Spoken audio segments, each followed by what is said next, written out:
నా పేరు సుగుణ కుమారి, నా భర్త పేరు రాంబాబు. మాకు పెళ్ళయి 7 సంవత్సరాలు అవుతుంది. అయితే పిల్లలు లేరు. ఎక్కడికి వెళ్ళినా పిల్లలు కలగట్లా. ఏ హాస్పిటల్కి వెళ్ళినా మెడిసిన్ ఇస్తున్నారే కానీ యూజ్ ఏం లేదు. అయితే ఒక హాస్పిటల్కి వెళ్తే ఐవీఎఫ్ చేయాలమ్మా, 3 లక్షలు అయింది కానీ గ్యారంటీ అయితే చెప్పమన్నారు. మేము ఇక్కడికి ఇసాక్ ఫాస్టర్ గారి దగ్గరికి 5 నెలలు వచ్చినాం.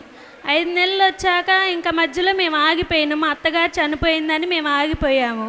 మరి నేనేమో కండిషన్ల ప్రకారంగా నీ ప్రార్థనకు నడుపుతున్నారు, మరి నీవు ఈ నెలలో కార్యం చేయ్యా అని ప్రార్థించుకున్నప్పుడు నాకు గర్భఫలం అందదు అని చెప్పిన డాక్టర్ల దగ్గరికే నువ్వు వెళ్ళి నీ బిడ్డను చూపిస్తావమ్మా అని ఇసాక్ ఫాస్టర్ గారు చెప్పారు. అదే ప్రకారంగా వాళ్ళు ఐవీఎఫ్ చేస్తామమ్మా, నీకు 60,000కి ఐవీఎఫ్ చేస్తాం, మీరు రండి అని ఫోన్ చేసినప్పుడు మా హస్బెండ్ గారు అన్నారు, మా వైఫ్ ప్రెగ్నెంట్గా ఉందండి, 3వ నెల అని చెప్పారు. దేవుడు చేసిన మేలుని బట్టి చిన్న సాక్ష్యం, మాకు కుమార్తె దేవుడిచ్చిన బహుమానం.